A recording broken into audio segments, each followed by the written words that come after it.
All right, guys, here's the video for the first portion of Unit 8. Um, I'm going to record this for now because I think some of you had some struggles with regard to the four-source hypothesis and the M and L sources and why they matter. Um, it seemed like you got them in class, which is why I kept going, but then it seemed the next day when we reviewed these, they were very, very difficult. So here we go. For right now, I'm just going to skip much of this. We started out with a little project where you had to review.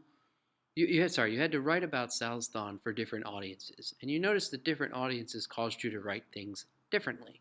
Even if you started with the same event, Salsthon, or the same description as the activity had you do, you all started with the four identical paragraphs, and then changed them into four different paragraphs. They had a lot in common, but they were catered for specific audiences, and that's exactly what goes on with Matthew's Gospel, Mark's Gospel, and Luke's Gospel. We'll consider John later on because John really is a whole different ball game. But Matthew, Mark, and Luke write very similar Gospels for very different audiences. The Gospels are called synoptic, which is the Greek for same-looking, because they tell a lot of the same stories, and huge chunks of the three Gospels are identical word for word.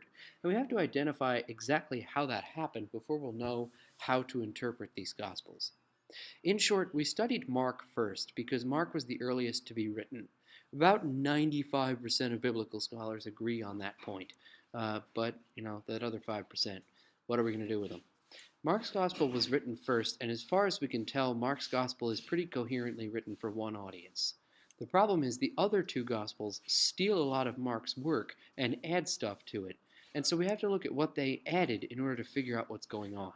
Before we can do that, we have to come up with our hypothesis for how the different sources informed one another. Um, we call this the synoptic problem, and the solution I'm going to offer you to it is this. This is the majority, 95% of biblical scholars think this is accurate. Matthew and Luke stole a lot from Mark's Gospel. And so we can't simply analyze Matthew's Gospel or Luke's Gospel the way we did Mark's Gospel. Basically, Mark, we looked at it and we said, all right, all of this is for this struggling Gentile audience living under Roman persecution in Italy. Well, the problem is that a lot of the stuff that's in Matthew's Gospel and a lot of the stuff that's in Luke's Gospel is for that same audience because they stole it. So how do we deal with that? Well, we got to figure out how the stuff came together in order to figure out what to do with the different texts. The original version of this hypothesis was called the two-source hypothesis, and basically what we decided was that Mark was written first, and Matthew and Luke knew about his gospel. As you can see that these purple chunks in Matthew and Luke's gospel represent the portions of their gospels that seems to have been stolen from Mark's gospel. Basically, if you see a story in both Mark and another gospel, then it was stolen from Mark. Often stories appear in all three, and those would be stolen from Mark. The trouble is that there is also stuff that Matthew and Luke have that Mark does not. And so our assumption is that they must have had some other written source that we've since lost. And we call that source Q, basically like a variable in your algebra class. The trouble, of course, here is that, as you can see, there's a little green sliver in Matthew and a little sort of turquoise, I guess, sliver in Luke. Stuff that's original to their Gospels, or unique to their Gospels at least. And so this source hypothesis doesn't account for that. They stole some stuff from Mark and some stuff from Q. And so what we add into this is that they also had some unique stories, and they got those stories sort of in their own research, by interviewing people, by looking at, random other stories that they could get their hands on. And so that stuff is stuff that they included intentionally for their audience specifically. And so we look at that stuff in order to most clearly see what Matthew and Luke were trying to accomplish. In other words, what we'll do is look at the stuff that is unique to Matthew in order to figure out his purpose and audience, and then use that knowledge of his purpose and audience to analyze all of the rest of his texts. And likewise with Luke, we'll look at the stuff that's unique to Luke, figure out his purpose and audience, and then with that knowledge go back into the rest of Luke's gospel and figure out his goals, if that makes sense. Kind of like solving a system of equations. Sometimes you have to figure out x before you're going to figure out y. Sorry to bring math into this, but it's, a pretty good analysis, or a pretty good analogy rather. There we go. Any quiz or test I give you on this, I will give you this chart, but you need to be able to use this chart, so make sure you understand it. What it says is that Mark contributed to both Matthew and Luke. And so if a text occurs in Mark at all, we say that it started out in Mark. Again, he might have had his own sources, but we can't really know that because we don't have them. If a story is in Matthew and Luke, but not in Mark, we look at the other thing that has arrows drawing to both to Matthew and Luke, which is this Q document. Q seems to have been a list of quotes by Jesus that got included in Matthew's and Luke's Gospels, but not in Mark's. We don't have it, but we know that texts like it existed. There were ancient texts that were just lists of quotes by people that authors admired, rather. And anything that's unique to Matthew is Matthew's original work, therefore it's from M, which is his research, and anything that's unique to Luke is Luke's original work, and therefore from L, Luke's original research. This is really important to understand. You can give yourself a little flow chart to think about this. If it occurs in Mark at all, then it's from Mark. That's nice and easy. If it doesn't occur in Mark, you have to say, does it occur in Matthew? If it does, it can either be M or Q. The way to find out is that if it occurs in Matthew and Luke, but not Mark, it must be from Q. If it occurs only in Matthew, it has to be from M. Likewise, if we look at Luke, if it occurs in Matthew and Luke, it's from Q, but if it occurs only in Luke, it's from L. We then went on to looking at the M and the L sources, because it's easiest to see what's going on in those two sources. Matthew's audience were Jews who lived near Jerusalem. They knew the Old Testament particularly well.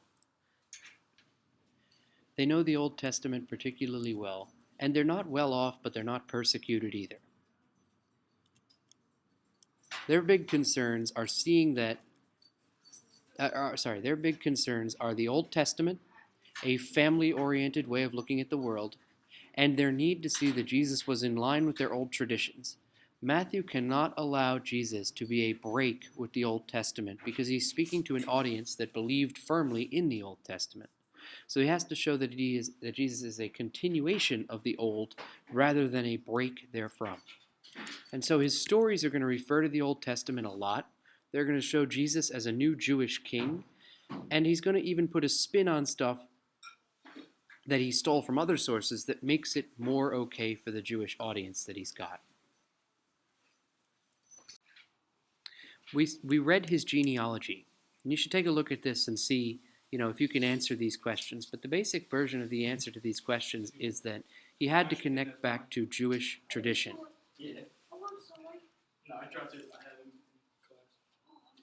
The L source, on the other hand, is how we tell what's going on in Luke's Gospel. Luke's audience were rich Gentiles, rich Greek dudes who lived in Turkey. They were former polytheists, and they were very wealthy and seemed to have been big fans of the Roman Empire.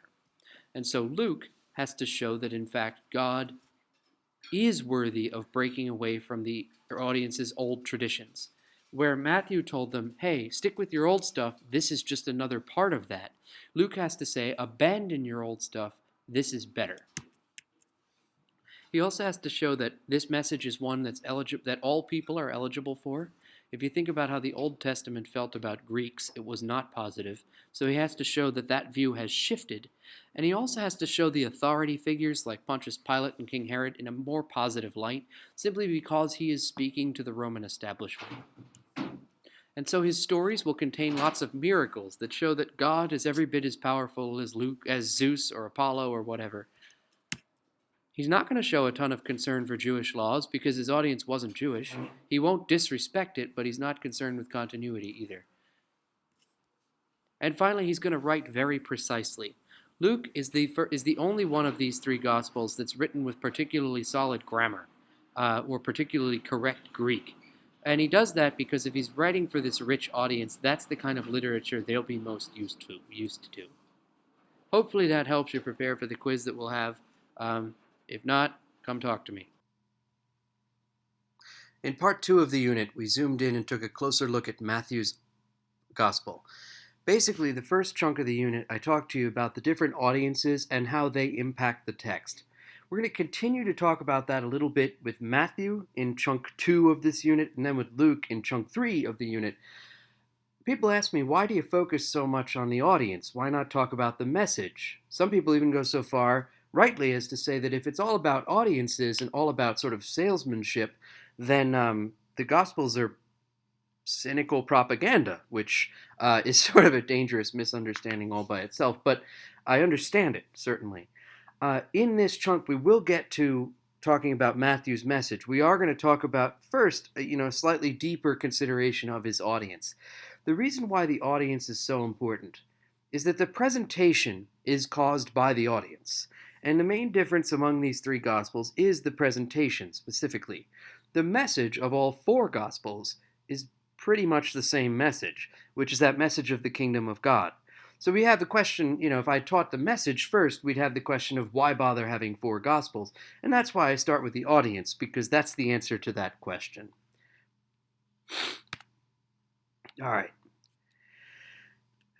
Sorry. So we had a little quiz at the end of section 1 where I asked you to look at the four-source hypothesis. The four-source hypothesis is important because about 90% of biblical scholars think that that is how these three Gospels came to have the similarities they have and also the differences that they have. As I mentioned in class, there are a handful of other possibilities. Most people don't really buy into those other possibilities. They used to have more traction than they do now. Point is, you don't have to worry about them. After the quiz, I asked the class to think about what would happen if the federal government were suddenly gone. We had some particularly interesting conversations about this, a lot of speculation, and obviously none of us hopes that happens. We hope that it starts maybe moving a little quicker, but anyway, we'll leave that alone. But the question gets at something that's very important for what we're considering here, which is the reality that a society, if it loses its centralizing forces, in our case, the federal government, among various other things, and in the ancient Jews' case, the temple, then we shouldn't be too surprised to learn that the society will go through some significant changes and become a lot less cohesive. We sort of acted this out as a class. We don't have to worry about the details, but just to get an idea of what's going on. You have the temple priests who, together with the kings of Israel and Judah, had been more or less in charge of Jewish society since 515 BC. So by the time Jesus is around, you're already talking about 540 years of people looking up to the temple cult for leadership, for centralizing force for society, etc. By the time the temple's destroyed, you're talking about 585 years. Nobody remembers the time when the priests were not in charge, and so the priests have, at least of religious matters, and so the priests have a certain authority that can hold society together.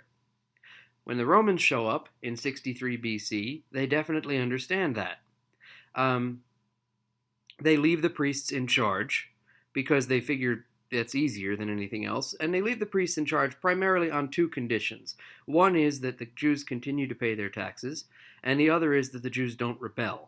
So that's really the Romans' thing. The Romans do not leave a ton of soldiers behind to govern the place. They more or less just leave it to its own devices, provided that those two conditions are met. Trouble starts to arise, obviously, though. You have groups that particularly don't like the idea that the Romans are in charge. Really, no Jews are a big fan of this idea, but some are more willing to accept it than others. A group called the Zealots arises, and the Zealots are basically terrorists who are going to go to any extent to get rid of the Roman Empire. They start trying to recruit people, especially within Jerusalem, but in the surrounding countryside also, to their side, so they can build up a big enough force to get rid of the Romans. There are modern comparisons you can have to certain freedom fighters, or terrorist groups that are sort of operative in the 20th and 21st century. You think about the IRA, for example, willing to go to any extent to get rid of British rule, even though there was no way the Irish were going to get rid of the Brits in any realistic sense. Anyway, The Zealots have what's obviously a suicidal mission. There is no way you're going to win a war against the Roman Empire. You might be able to win a battle or two, and they do, actually, ultimately. We'll talk about that in a minute. But you're not going to win the war. And so you have a group that I'll call sort of the peaceniks here. They don't really have a formal name. A group that arises to resist the Zealots. Basically, a group that also hates the Romans, but realizes that fighting against them is suicide, and decides that's not worth doing. So what ends up happening is you have a conflict between two groups of Jews over whether to fight the Romans. That conflict occasionally will boil over into violence too. So you end up, interestingly enough, with skirmishes between groups of Jews over whether to fight the main enemy, which is the Romans. If you've ever seen Monty Python's Life of Brian, which is definitely a movie I shouldn't recommend, and I don't recommend it, but if you've ever seen it, there's a bunch of different groups that are sort of striving against each other to be the main anti-Roman group in Judea. And that's actually very realistic to history. Surprisingly realistic for something as farcical as Monty Python. Anyway, you also have theological conflicts in addition to these political conflicts. Basically, after hundreds of years of oppression, it's clear that old school Judaism may need to go through a little bit of a reformation of its own in order to fit in the first century. You have a group called the Pharisees, who in many ways are very similar to the Christians. They believe that people should stop sinning and that they should live rightly and they should treat each other decently. And they believe that because they think that it's the best way to get to the afterlife. Now, if you remember what we talked about in the Old Testament lessons that we had, there was no afterlife in Judaism. So these guys are introducing something new. Basically, they think to themselves, well, if we have a fair and good God, and we have a powerful God, then it doesn't really make a ton of sense that we have these good people who live good lives and suffer miserably under the Babylonians, the Persians, the Greeks, the Romans, etc. So there must be something more to life than just this life. So they introduced the idea, basically, of the resurrection of the dead. And that's an important idea because it solves the question of why good people suffer. And you say, well, they suffer now because they'll be good later. But it's also a new thing for Judaism, and so it's very controversial. You have an opposing group called the Sadducees. And the Sadducees were rich Jews. The Pharisees were mostly sort of middle class. The Sadducees are rich guys who look at their own lives and say, well, I've been a good person, and I'm rich. So clearly the old way of looking at things still works. And they hated the Pharisees because they thought the Pharisees had needlessly added new things to the faith. You'll find that religions typically are opposed to adding new content to their beliefs, just because they believe that what they believe is true, so adding anything new would be superfluous and unnecessary. Scribes, I should probably move to the bottom of the list. The scribes are just people who can write. In an illiterate ancient society, people who can write are few and far between. So they sort of, there's a few scribes in each group. You'll see them mentioned in the gospel. They're just the members of each group who could write. And then you finally have the Christians. The Christians were, obviously, we know what the Christians were. They were followers of Jesus. They were very, very similar to the Pharisees in many respects. But there are critical differences, which we will see in a minute. But the Christians also believed in the resurrection of the dead. They believed in the afterlife. They believed in a God that wanted them to stop sinning so they could preserve themselves for the next life. And that's important to understand, because it makes them, in many respects, very similar to the Pharisees. Now, they're just different enough where the Pharisees and Christians hate each other, and they're just similar enough where in the eyes of the Sadducees, they're both bad. The Sadducees say, I can't really tell the difference between the Christians and Pharisees, so I just hate all of them. And so you have a lot of theological tension. This is going to boil over in 66 AD when the Zealots get enough support to manage to drive away the Roman soldiers who were left behind to guard Jerusalem. It's a small garrison of soldiers. They launch a rebellion against them and they manage to defeat them. Now, obviously, the Romans are not happy with that, so they send in a much bigger army to recapture Jerusalem and the surrounding territory. They capture the surrounding territory in a real hurry because it's not very difficult, and then they basically just park outside of Jerusalem for 4 years while the zealots and the other Jews who oppose them, fight over whether to fight the Romans again. So by the time the Romans actually invade in 70, almost everybody, well, many people are already dead because there was Jewish civil war going on. And so the Romans more or less just pick up whatever's left. They crucified so many people they ran out of trees. It was incredibly violent. After that, there's barely any archaeological record of there being Jews in Judea anymore. They were pretty thoroughly wiped out. Also, of course, the temple burns down, which makes that question about the federal government we were asking a couple minutes ago extra relevant, right? Because now that the temple's been burned down, there's no centralizing force for society. And the society used to be, because the society used to be governed by priests, in at least with respect to religious matters, there's now no one for all these warring and sort of, not necessarily warring, but these different theological factions to look up to. They can't go to the priests and ask a question anymore. So these theological battles become even more important because we now need a new direction for Judaism since the temple's been destroyed, and we don't have the priests to settle the debates. In short, what happens in the long run is that the Pharisees and the Christians are the two groups that end up surviving of the dozens of different Jewish groups that were striving against one another. We'll see all of that soon. But this is the context in which Matthew's Gospel is written. And it's important to remember it because if we forget the context of Matthew's Gospel, it will look like it's just very anti-Jewish. But if we remember what it's for, that it's written in a time of conflict among different groups of Jews, we realize that it's just one group of Jews speaking up for itself over and against the other groups of Jews, more or less. So here we go.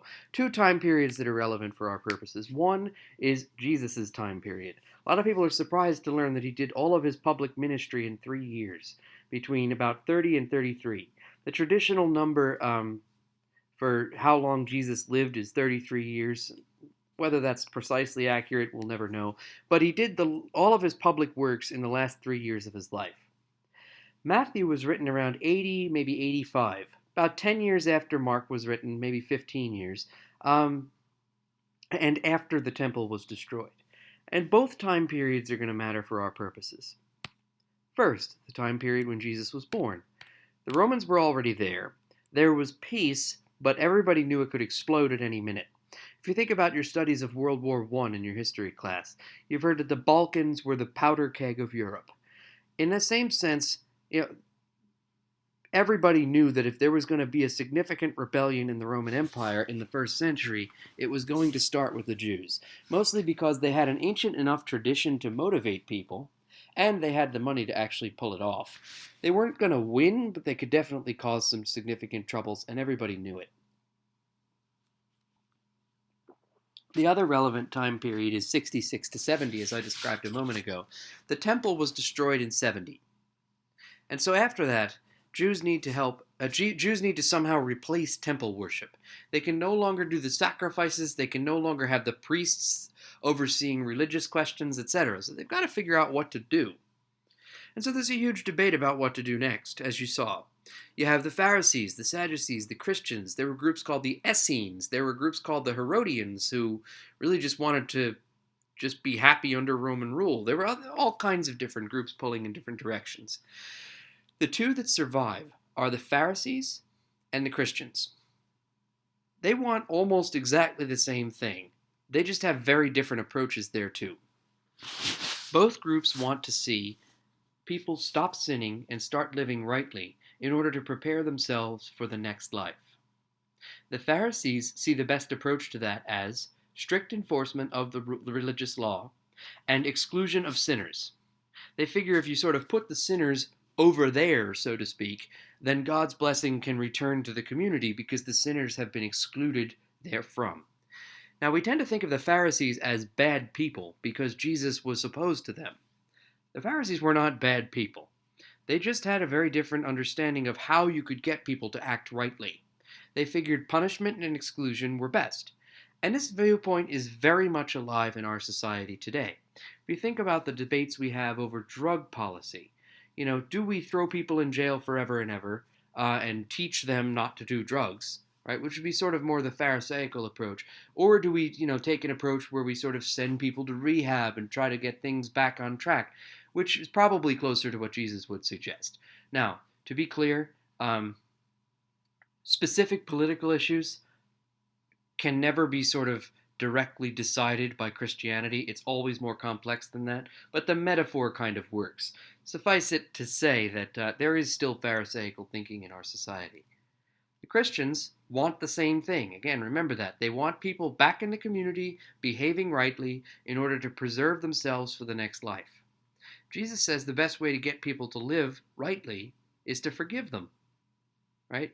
Basically, that they'll be so overwhelmed by the forgiveness and they'll have a newfound self-respect, and that's going to be the way that you'll get people to respect themselves enough to act rightly. He says, go in and meet people where they are. By what I mean by that is meet them right in the midst of their sin, forgive them, and then try to build them up from there. The Pharisees aren't going to like this, obviously, but Jesus figures that loving people and treating them with dignity, respect, and mercy would be a better way to get them to stop sinning than would judging people. Of course, you have a conflict. The Christians think the Pharisees are too judgmental. The Pharisees think the Christians are soft and disrespectful. What do we do? If you take a look at some of the readings, there's some suggestions on the next page for readings to look at, questions rather, on the next page, which I believe is page 8. Wherever you see bad guys in Matthew's gospel, they basically represent the Pharisees and similar people. But if we can remember that they had a conflict for a very good reason, and they were all good, well-intentioned people, we can get a better sense for what Matthew's trying to accomplish. Matthew is simply trying to say, this Jesus is the right way forward for Judaism in the first century, and these other ways, specifically the Pharisees, are not. The Pharisees, by the way, are the group that would later become the rabbis. By about 200 AD, they had sort of become the rabbis, and throughout history, sort of more and more writing gets piled on to the rabbinic tradition, but the rabbis have their connection back directly to the Pharisees, really. We have reason to believe even that some Pharisees became rabbis later on. That's not particularly necessary for us to know, but in case you're curious. So what did Matthew teach, or what did Jesus teach in Matthew? Overall, the message is exactly the same as Mark and Luke and John, of course, too, that the kingdom of God is coming, that reality where we finally recognize the truth, which is that the only proper way to treat people is with dignity, respect, and love. That reality where we all recognize that is eventually coming. It is already true that, you remember this from Mark, it is already true that we need to treat people rightly because everyone matters. However, we have a promise from Jesus that eventually the world will recognize that and will act better as a result. The difference between Matthew and Mark is simply presentation. Matthew's Jesus is going to say a whole lot more about how to know if we're on the right track. In other words, he's going to say a lot more about what it actually means and what it actually looks like to treat people with dignity, love, and respect. And he's going to do so in order to establish that his Judaism is the best kind. Okay? So you're going to see what I call, what's called positive definition, which is Jesus saying things like, this is how you should act, and negative definition. Negative definition is when Jesus says, and this is how you should not act. Okay?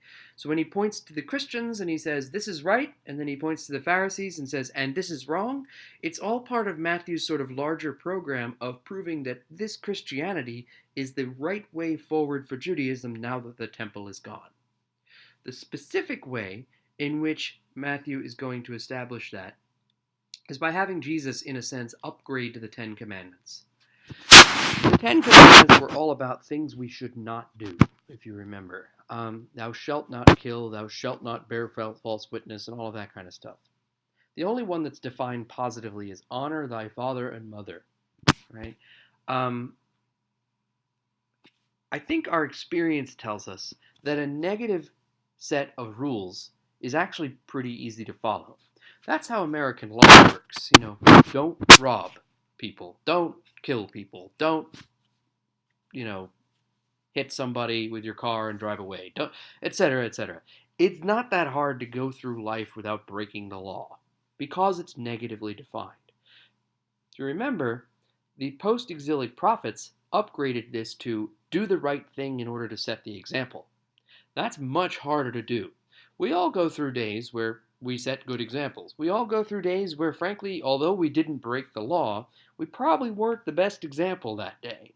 Well, Jesus is going to upgrade it even a little bit further and say, not only do the right thing to set the example, but do the right thing for the right reason to set the example. And that's hard. Um, it's a very high standard.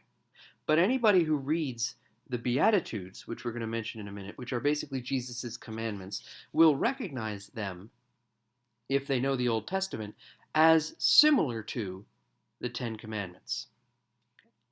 So in the Ten Commandments, of course, God said all the things people shouldn't do. In the Beatitudes, which you will recognize, you'll read in a minute, they're blessed are the poor in spirit, etc., etc. Jesus says what type of people he wants people to be.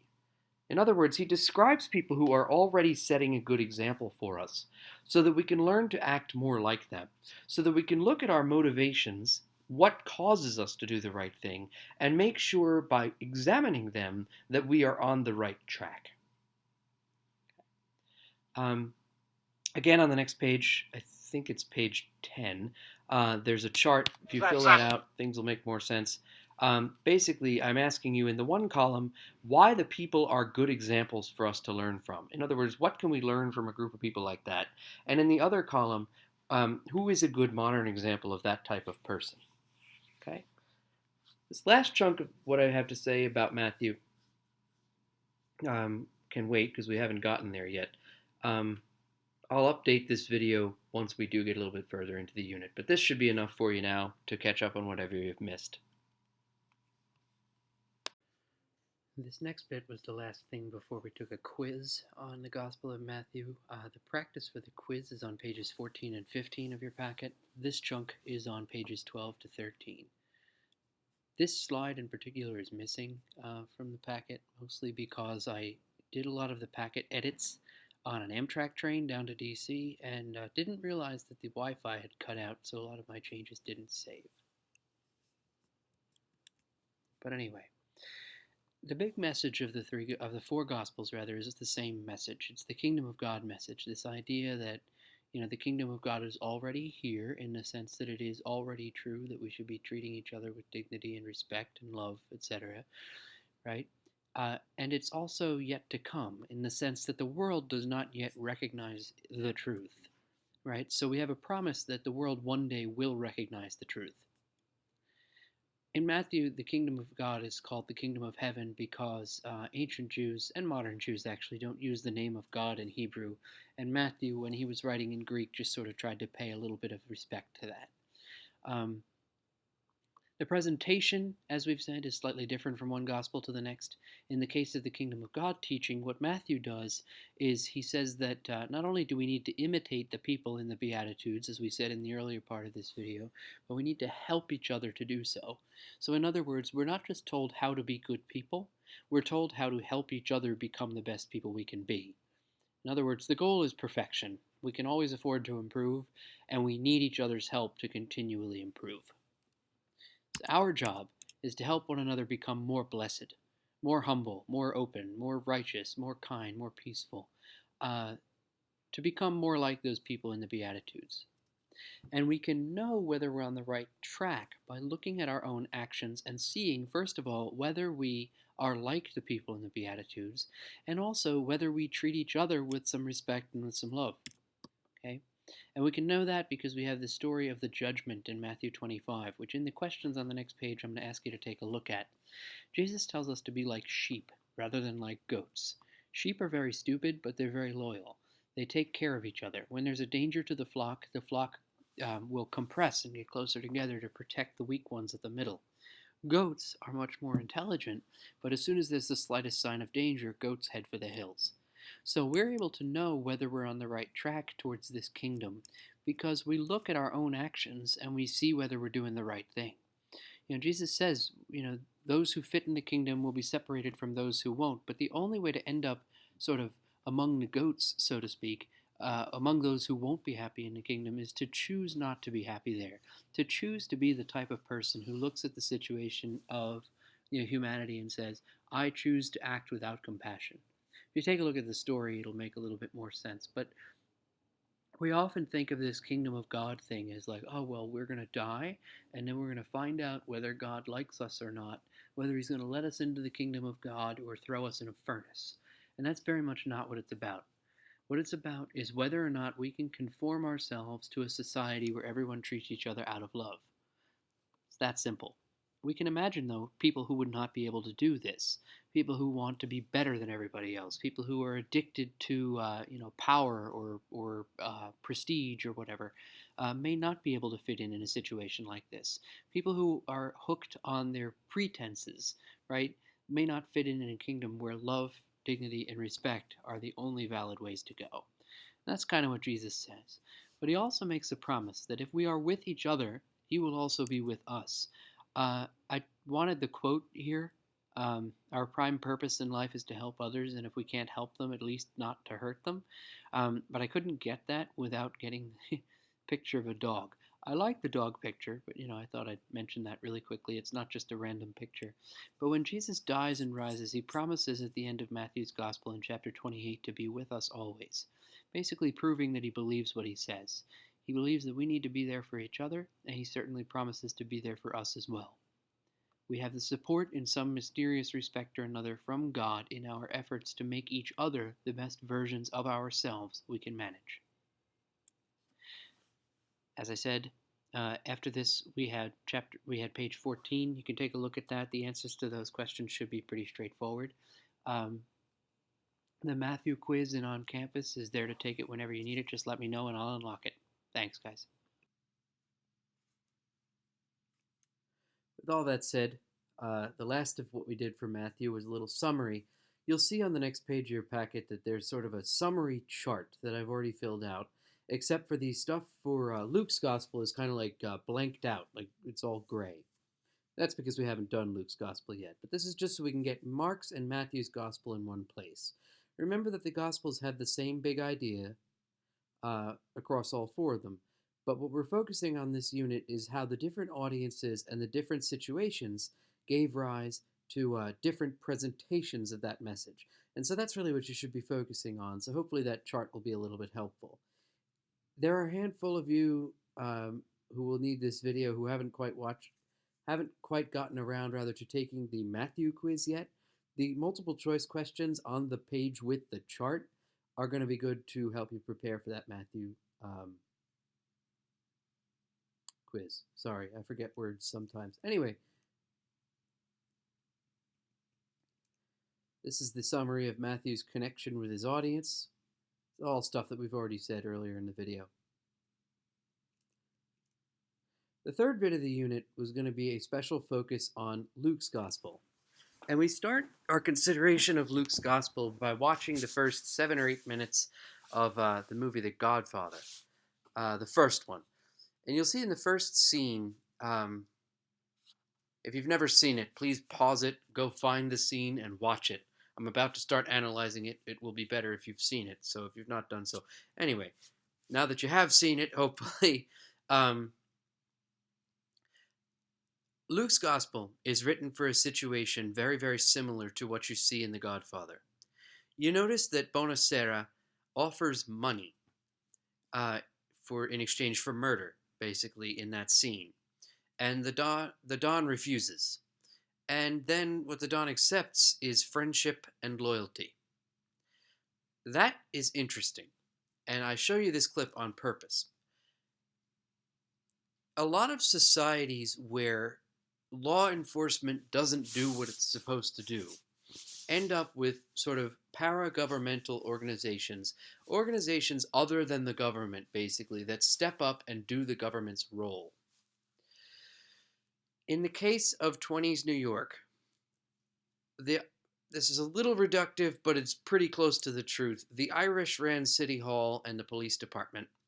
And so for the Italians, justice often was not served, which is one of the reasons the mafia was able to get a hold when it did. What you see Don Corleone doing there is agreeing to help people, but only when he has a friendship with them that is on unequal terms. He wouldn't accept money because that would leave him on equal footing with the person he helped. What he accepted instead was his loyalty. And that's worth noting. A society like that is called, or a system like that rather, is called a patron client system. The rich guy, the powerful guy who's able to help people out is the patron, everybody else is the clients. And what you see in that scene is that Don Corleone is the boss, and everybody else relies on him for protection, safety, and a good life. Ancient Greek society kind of worked the same way, especially under the Roman Empire and especially in the first century for various reasons. But basically, you have a handful of rich people scattered throughout the land, basically, and they're rich beyond anybody's wildest dreams. They could never exhaust their money. And so what they do is they make sure that the people around them are kept comfortable and safe. The people around them, of course, run the estate, they run the farm, they run all the industries, they do all of that stuff. Without them, the rich person would be nothing, like a general with no army. But without the rich person, the security provided to those people and the order provided for those people would be absent. So, what Luke's gospel does is it basically takes its starting point with that system, with the ancient Greek way of running society, and it tries to argue in favor of the kingdom of God teaching in the gospel from within that perspective, if that makes sense. If not, definitely come talk to me. But here we go. Let's take a look. Review of what we know. Luke's gospel is written around 85 AD, around the same time as Matthew's, roughly 15 years after the destruction of the temple, in a time of relative security for Rome, stability for the Roman Empire. But yeah, there we go. Written for rich Gentiles, or now I could say rich patron people living in Turkey, for an audience that had a lot of power and knew how to operate within the Roman system. It's written for a Hellenized audience, that is, an audience that lives and breathes Greek ideas. You guys have mostly studied John Locke and Montesquieu and Rousseau and all of these other guys, Thomas Jefferson. And you know that we sort of live and breathe their ideas in our society. But most of us have never read any books by any of these people. That's kind of the same situation that the Greeks were in. Everybody sort of lived and breathed Aristotelian Platonic philosophy, even people who weren't aware of the text themselves. So anything you could say Aristotle taught or that Plato taught was subconsciously, at least, part of most of Greek culture. By this time, the Greeks had been in Turkey for at least 1,000 years, probably closer to 1,300 years. There's some evidence that there were Greeks in Turkey as early as the 13th century BC. Greece and Turkey aren't that far apart, in case you're curious. So they live and breathe Greek philosophy, even if they don't know it. And so what we're going to do is take a look at that Greek philosophy so that we can see how Luke takes it and expands it into the kingdom of God teaching that we all know and hopefully love. So we'll start with Aristotelian ethics, which is a far simpler idea than it sounds like. Aristotle says that to become an ethical person, we need to follow our experience. Experience is the best teacher. And so our job is to become the most ethical in our own field, so to speak, in that aspect of life that we're best at first. And once we do that, we can sort of move outward to becoming ethical people generally. So for you guys, that's going to mean becoming ethical students and sons and brothers and friends and athletes and all that other stuff that you are, so that ultimately you become ethical men. And the reason for that, Aristotle says, is practice in the realm of life with which you are most familiar. Because if you do the right thing consistently when it's easy to do the right thing, you'll sort of build up the chops, so to speak. You'll build up the muscles necessary. You'll train yourself to be able to do the right thing when either the right thing is difficult to determine or the right thing is simply hard to do.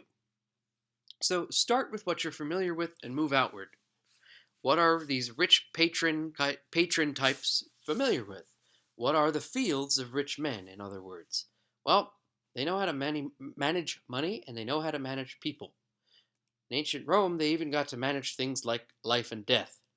And so Luke proclaims the kingdom of God to people like this by starting with what they already do. So, in conclusion, for this little bit here, Luke's gospel is meant to convince people who are in control of their own lives and the lives of several other peoples to to follow the teachings of the kingdom of God, because that kingdom of God will inevitably arrive anyway. Luke just starts with what these people know, which is the management of the people around them. We started the next class with a little activity where we consider who we do and don't consider family. This was an important discussion because there are different definitions for the term family. Uh, if you go to some places and you ask about family, you're going to be talking about people's, themselves, their wife, and their immediate children, or in the case of children, their parents and their siblings. And you'll even hear, that people like grandparents, aunts, uncles, cousins, etc., aren't totally included in that. What tends to happen more often on the coasts, so the east and west coast of the United States, and in southern Europe, where this gospel is going to sort of originate, is that the definition of family is very, very broad. When I grew up, and most of my students have the same experience, whether this is yours or not, I'm not sure. But aunt and uncle pretty much referred to like all the adults who wandered in and out of our house.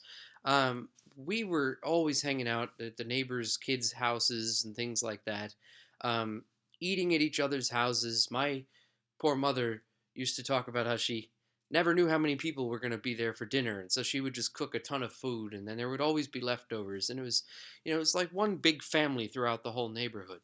And then my cousins and my aunts and my uncles and my grandparents and all of that were very much part and parcel of my life and everything. And so our definition of family in my house is far, far broader. And it's pretty easy to like be admitted to the family. Even when I brought college friends home, whom my parents had never even met, uh, they treated them as though they had been around forever and had grown up with us. It's kind of like, friend of my friend is my friend kind of thing. We have to draw the distinction between the smaller understanding of family that I mentioned first and the far larger, more inclusive one that I mentioned second in order to know what we're talking about in the next chunk. The next chunk asks, okay, so what do these patrons, these rich Greek dudes, actually do? And the answer is they run the family. But they mean family in this very, very broad sense that I'm using it now. My second definition, in other words, the definition that Don Corleone was using. If you look at the wedding scene in that film, it's quite clear that he probably could not name all of those people. But they're all family nonetheless. And that's what we're dealing with, these big, inclusive families full of people. The Greek term for which would be oikos, which translates more directly as household. And we're going to use the term oikos or household just because, again, I think there are too many definitions of the word family for that to consistently portray this idea of there just being all kinds of people around in and out of the place, etc. And oikos was the basic unit of Greek society, and it consisted of your family in a literal sense and everyone loyal to it. A very important Greek idea with regard to the household is the law of how to run a household. In other words, economy or oikonomia. This is a little comic about the Greek economy being in ruins. It's a dumb comic, but I think it's funny. Anyway, economy originally meant the law of a household. In other words, the philosophy of how you should run your family. If you think about how your family is run and how it might differ from how your friends' families are run, etc., um, you'll see that it does vary from one house to the next. It also varies heavily from one culture to the next. And the basic idea of Greek economy back in the ancient times was the rich have a sacred duty to protect their households.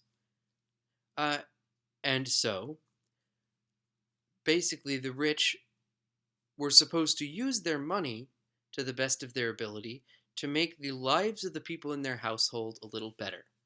If you think about The Godfather, That's exactly what the Godfather uses his power to do. Now, admittedly, he also murders people all the time, but that's another question. Anyway, we called this patron class in ancient Rome oikonomos, or in other words, the household lawgiver. Aristotle says the natural place of a very rich man is as the manager of a household. And so, if you remember back to our Aristotelian philosophy, back when we talked about it, a good thing is simply something that lives up to its purpose. So, a rich man who is a good man is a rich man who places his wealth at the service of his household. The Greek science of how to manage your wealth is called chrematistics. You do not have to remember that word. I just thought you might be interested in knowing what it was called. And basically it boils down to this. As a rich man can either live up to or not live up to his purpose, so can wealth live up to or not live up to its purpose or its nature. Natural wealth uses natural wealth management uses wealth according to its nature. The nature of wealth, the very reason money exists, is to make human life better. Therefore, according to this argument, natural wealth management makes people's lives better. It puts the money at the service of the household. Unnatural wealth management uses money either in a way that is dishonest, harmful, or just useless. So if you steal it or defraud people for it, that's bad. If you use it in a way that, God forbid, hurts people, that's super bad.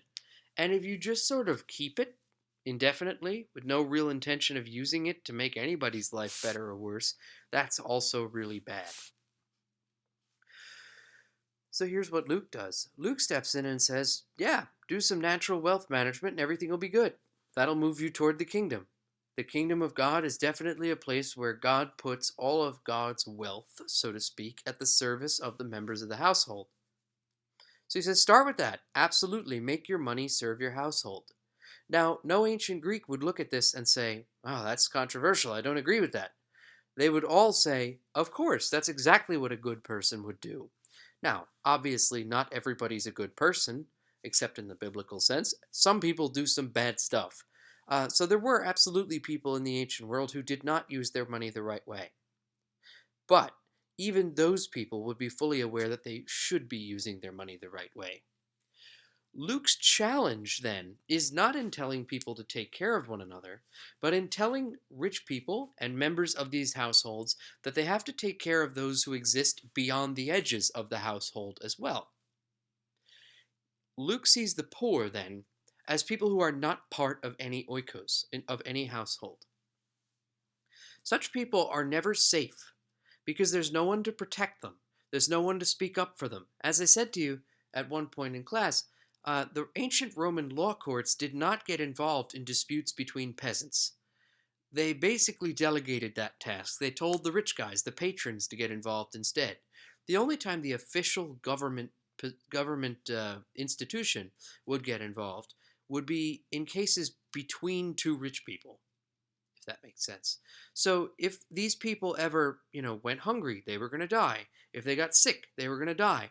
And even if they ended up in legal trouble, they were going to get found guilty, whether they were guilty or not, because there was no one to stand up for them. It was literally better, in a lot of cases, to be a slave than to be someone without a household. Now, hear that carefully. I'm saying that only for the ancient context. Ancient slavery, although also horrible, was nothing like what we had in the United States. In the United States, where you have this abject, oppressive, totally terrible ownership of people that often led to horrendous abuse and to death and all of that kind of stuff. That's really not what you're dealing with in the ancient world. You became a slave in the ancient world either by selling yourself into slavery, or if your parents sold you off, that would be another thing, or by being captured in a war. So it's not like you were just sort of randomly made into a slave.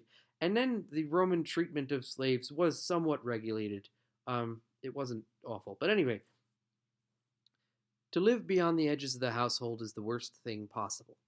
So Luke's challenge, the part of Luke's gospel that would be really, really controversial, is this. Expand your household. Get out there and include everybody. He says basically you're going to become richer in the sense that more people will be loyal to you, um, even if you do lose some of your money. And that's the goal. And all of this should be done in order to make your household more like the ideal household, the Platonic ideal of a household, which is the kingdom of God. You should be imitating God, the ultimate manager, and make your house as much like God's house, the ultimate house, as possible. God's house includes everybody, and it's therefore the most important.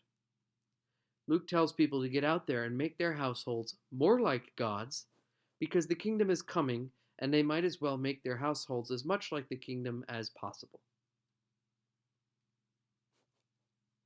The next chunk was actually looking at the texts and seeing how Luke accomplishes this. In Luke, what we're going to see is a lot of healing stories and a lot of other stories. I should probably reword this, but a lot of stories that show Jesus reaching out to groups that are traditionally beyond the edge of the oikos. The bad guys are not going to be people who are beyond the edge of the oikos. They're going to be people who unnaturally manage wealth and cause suffering. So who are these people who live beyond the edge of society? Right? Who are the people who are most easily made to suffer by the mismanagement of wealth by the rich? Who are the marginalized? Well, few examples. Those who've lost their household, widows, the sick, those who have been expelled from their household, prisoners, or people who have done things to shame their houses, or people whose managers oppress them. As I just said, most slaves were considered members of the household.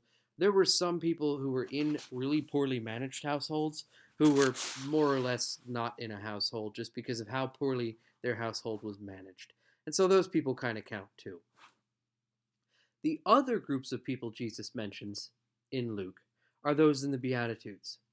Previously in Matthew, we said the Beatitudes were to show which groups of people were setting a good example. Now the Beatitudes are going to be about that and also about showing who is easily excluded. The poor, the hungry, the peacemaker, that kind of thing. You're going to see that those people are sort of considered easily pushed beyond the edge of society. And Luke is basically going to say we have to make sure we get those people involved, included in society. Luke is going to tack on to this, though, a set of warning statements for those who are comfortable, those who are firmly within the household system. He's going to say, woe to you.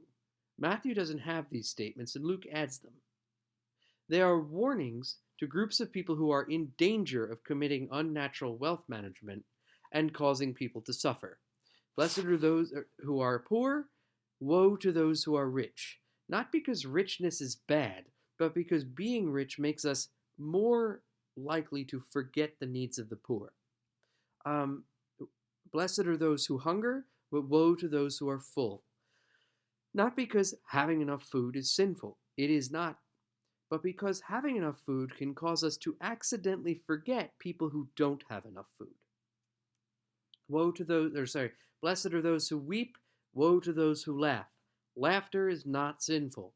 But if we're very happy, we can forget about the needs and the legitimacy of the people's problems for people who are not happy, etc., etc. Just gotta skip this.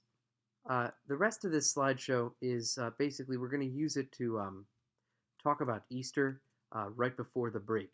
So if all goes according to plan, basically we'll use the 3 days before break to talk about Easter a little bit and then to look at Easter traditions from around the world.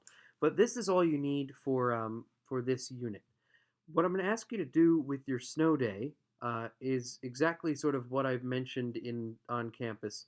Go back in, read the assignment carefully, please, and make sure that you do it according to the instructions. Thank you very much. See you soon.